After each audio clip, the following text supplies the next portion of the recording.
We're starting with a digression tonight. The first major digression of the year.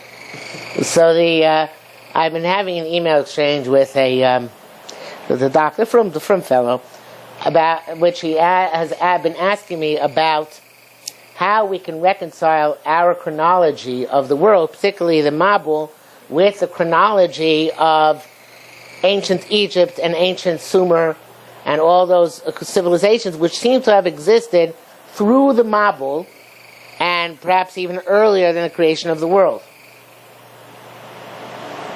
Yeah, but it makes it whatever. If it really, you think it really picks up the. All right, so fine, turned out. So I wrote back to him. I said, "Listen, there's no reason to assume their records are reliable." So he wrote me back. He said, "What do you mean they're not reliable?" He wrote respectfully. He said, "What do you mean they're not reliable? It's authenticated that Sargon." Let me find his name a second. I'm glad you asked. Not a nickname? No.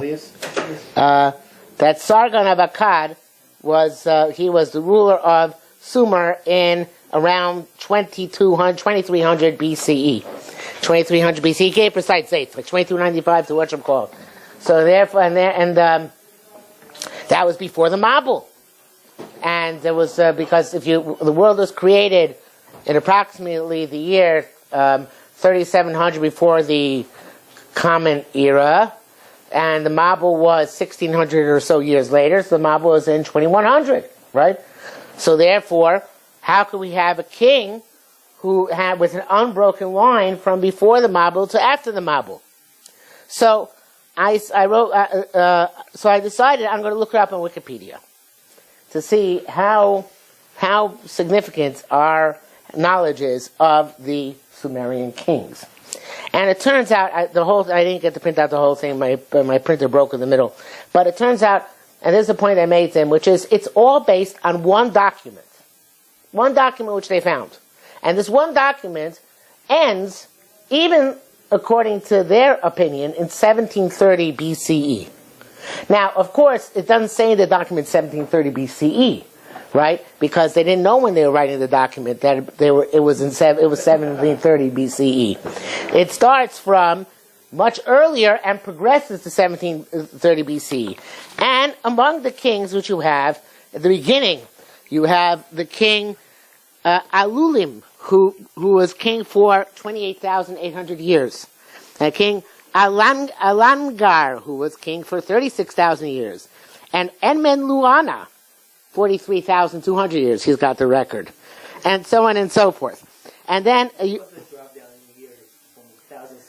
No, not very late. Very late, actually. So it keeps on going.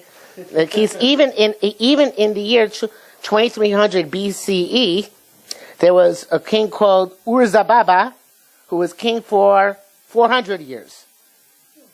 So some say he was king for 30 years. Some say he was king for 7 years. What? Yes. So this is, and it goes even later than that. You have the same thing.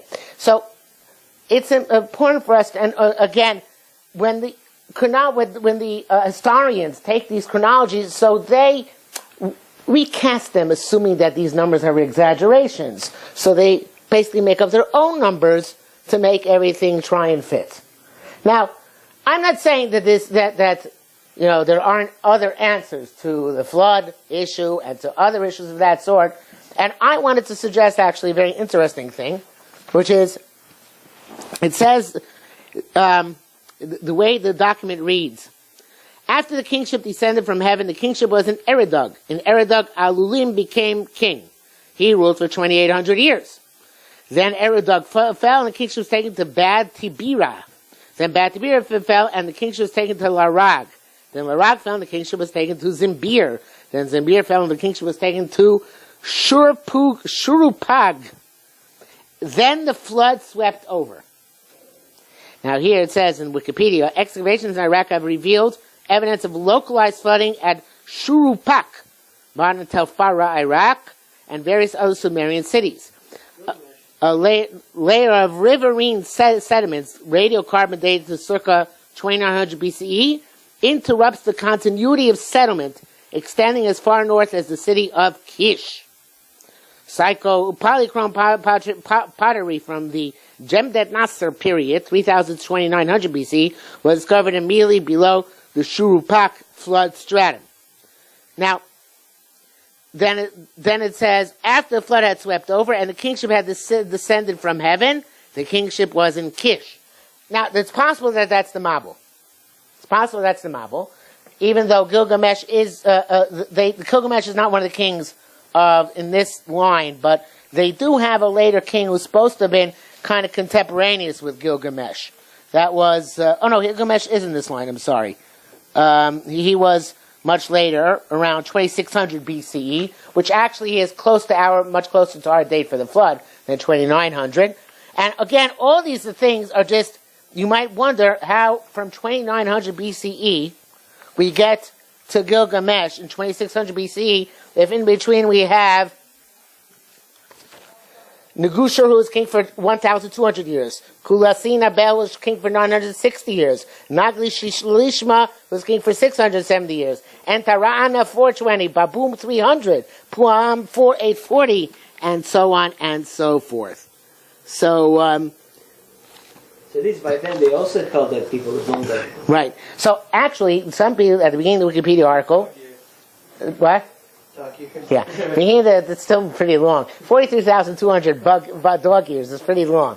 So in any event, the Wikipedia article begins by saying that the long dates given might overlap with the Bible, and that might be evidence for the Bible in the Sumerian accounts, but doesn't go into how that would work. But came with an interesting idea when I saw this just a few minutes ago. I mean, a couple of hours ago.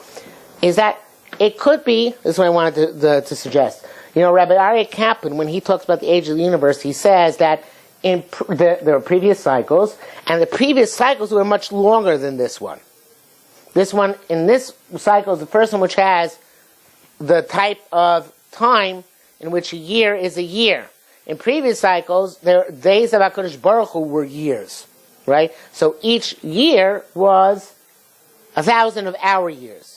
Right, because each day of Hashem, it says, Ki elef shanim beinecha k'yom hatzboki avor, is like 1,000 years.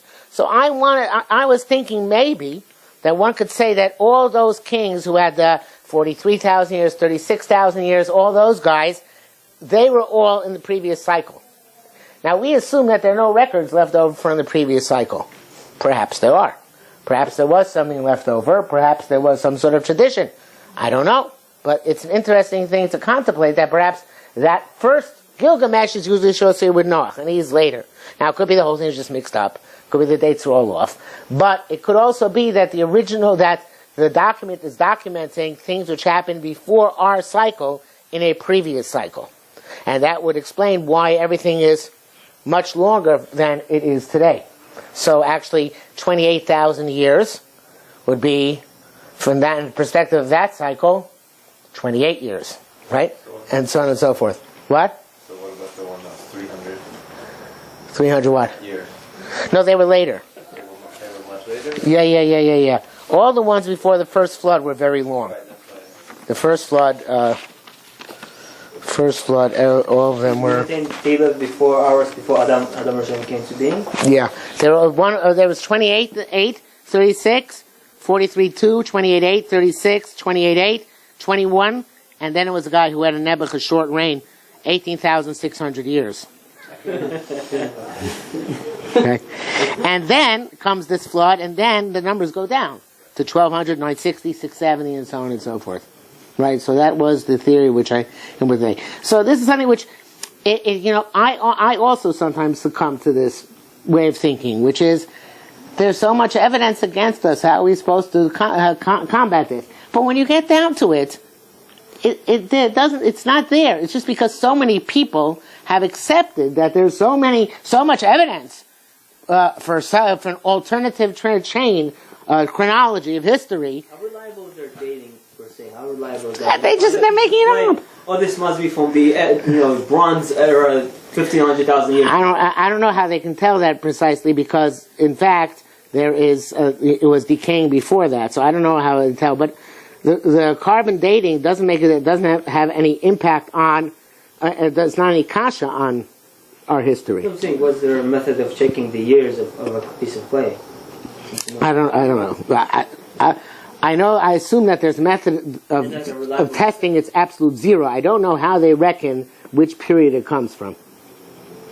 Do you have a hand up here? Okay, so that was my digression of the day. Okay? Was it worth recording? What about you want to stick on this digression? What? You want to stick on If you have any questions. There you go. Yeah. What about civilizations like the Incas or the Mayans? I mean, they're a little bit beyond the... Oh, so you're asking good, especially because I have to go and look at this. My son, Nisano, so he challenged me. He said that the Aztecs have a Messiah going back way before the Marble and Brias Olam, and he gave me a couple of websites to read, which I haven't read yet. So I just scanned it, and I think that the quality of that material is of a similar nature to this, but I have to look at the ancient Aztecs. Okay, but yeah. I also read that the Chinese calendar is like almost 6,000. No, I don't think so. That's again, you have to check up on. First of all, the fact that the calendar is older than 6,000 years could mean that somebody just extrapolated backwards. They would have to have events. They would have to have. I'm sorry. Also, how years are calculated. Yeah, they would have to have Fang Chu's birthday was on 6,000 years ago, whatever the case may be. Right. So, yeah. Also, I heard that like today that most Gedolim, if not all of them, say that the world is 5,707. Like, is there other opinions in terms of that? Yes, there are other opinions. Okay. I find that opinion that the world is only 5,770 years old very difficult to accept. So Rabbi Kaplan has brought together sources which come from Chazal and from Rishonim that the world is older. For me, the big the clincher was that Reb Tzadok holds of the theory of earlier worlds to this one. And once Reb Tzadok's on that side, that's it, wins for me. So, exaggerating a little bit, but the Ramban and the Rabbeinu B'chai, you have other people, so unfortunately not everybody is familiar with the sources, even great Rosh Yeshiva. Sometimes their expertise is in Lumdus or in Halacha, and not necessarily in this type of area. And sometimes some people say things because they feel that for the masses, certain types of knowledge are not appropriate. It's dangerous, right? A little bit of knowledge might be a dangerous thing. Does one have to come to and some are reconcile 5,000? So what? Does one feel obligated to reconcile 5,000 and 15 billion, or? I feel that. What do you mean? There's Dr. Rutenberg who says that the number 5,000 hasn't been around until like 100 years ago. Like until then, nobody said the world was 5,000 years old. That's never how they counted. It was only when the whole. Yeah, they didn't count when Brias Olam. That's something very recent. So nobody. Yeah, but the problem is that our assumption that the world being that old comes from Chazal, because it says in Chazal that this world is 6,000 years altogether, and then if you reconstruct it, based on the unbroken tradition which we assert that we have, so then it doesn't come out. That basically comes out. But even the Hazak will be taken in different levels. What? Do you take Hazal always? There's always a shot in the Hazal. There's always a pshat in Chazal. Meaning you could say that there's always four levels of understanding Chazal. There's always a pshat level to understand. Like when they said this, there's a pshat to it as well. Yes. It's really 6,000 years old. It's not really just some number they used metaphorically, symbolically. It doesn't seem that way. There's not anything wrong with saying that the man is 6,000 years old versus the world. That the what? From the birth of the man, from the birth of Adam, from Adam. Well, that's the. So if you hold to the previous cycles, right? Then it's from Adam, not from the beginning of absolute time. You said the bomb was only in that Mesopotamia region, or it literally was the whole world? Well, we don't know for sure. What we know is the Gemara says in Zvachim Nesapin that it wasn't in Eretz Yisrael. And that same opinion holds that the people in Eretz Yisrael did die, but it wasn't in Eretz Yisrael. The fact that the Chumash says that Hashem destroyed all civilization, which was on the face of the earth, doesn't indicate that the flood was also in North America, South America, which is on the other side of the earth. Maybe yes, maybe no. We really have no way of knowing, right? So therefore, the question is, to what extent, what would be considered from the Chumash's perspective over the face of the entire earth? And it's possible to postulate if a person is really, really bothered by some sort of traces of ancient civilization in other parts of the world, that it was only in the known civilized lands of the time. I've never been bothered by any evidence which has been brought to my attention of civilization elsewhere, but we know that Og survived, right? Even though the Chumash doesn't say that he survived, so therefore it's possible that other people survived, even though the Chumash doesn't say that they survived. So we know that the main bulk of the human race was descended subsequently from Noah. Yeah. And that idea of Og, the Midrash speaks out why he survived and how he survived exactly. I mean, the rabbis have to come with this whole crazy idea that he was, I don't know, it's crazy, but he was under the ark, and there was room for him to put his head inside. I mean, they had to come. It wasn't just like, well, he survived. And it's like, no, there's like. Yeah, but why do they have to say he survived? So why did they come up with the whole story how he survived? No, but on the contrary, why do they have to say survived? They have a puzzle that says, "Vayavo Polit," the refugee came to tell Avram that Lot was taken captive, right? They say, oh, it's Lot. Why is it called the Polit, the refugee? Because it's a refugee from the flood. Why do you have to say it's a refugee from the flood? Say it's a refugee because he fled from the battlefield. That's a good question. So obviously they had a Masorah that, even when there was Masorah, there isn't any, because even with the Masorah, Og only survived because he had descended in the ark, not because of any other reason. It's not that everybody else had the head in the ark. But that's not necessarily, that can be relating a metaphor. How he survived, his head in the ark, that's the type of thing which is not necessarily to be taken literally. Otherwise, and when Noah, it doesn't say in the Chumash anywhere that the atmosphere was poisoned. So, the head in the ark could be like we have the bird in Bar Basra, whose head goes all the way up to the heavens, and the legs go all the way down to the depths of the sea, and all the Rishonim say it's not literal, but it represents Klal Yisrael, whatever it represents. So that's that part of the Agadah, that he had his head in the ark. I would say that part is probably a mashal. If he stuck his head in the ark, why didn't they just hit him on the head and make him go away? So. But why was it that hole, not, Somebody had to eat the waste. Yeah. That's where you survived from? Yeah. How do we deal with the 70 languages issue?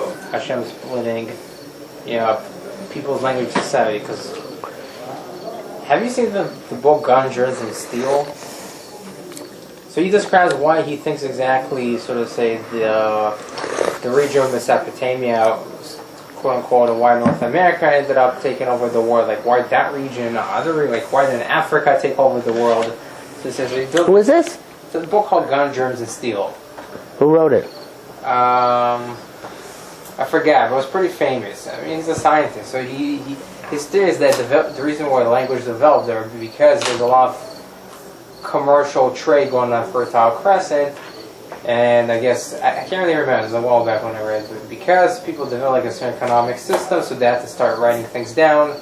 This is why writing developed. Whereas a place like it's like Africa, Sub-Saharan, there's not so much trade going on, and there's not, I guess, such divert economic trade, so there's not so much developing, as well as, because it's limited by a desert, and it's not like the whole region. So languages didn't develop there as much as it developed in Fertile Crescent. Okay. So how would we say that, well, really, no, the languages developed, so to say, around Babel, because Hashem split them, but this guy's theory is wrong. I don't see why they can't be. They can't coexist, the two theories. No, but he has based on this question, is that they say that they found in India they had that was it Sanskrit or something? They found Sanskrit. So how do we explain that? Isn't that like more 1,000 years older than even the Bible? I don't think so. No. I don't think we have to go that far back. Because you see, that's the type of thing like Sargon. Isn't Sargon? Do we have records? You can't ask a question unless you have. But I think. documentation. You borrow Wikipedia right now and see what it says. But I don't. Without that, we can't assume. I can't answer a hypothetical question which is based on assumed evidence. Okay, that I can't do. But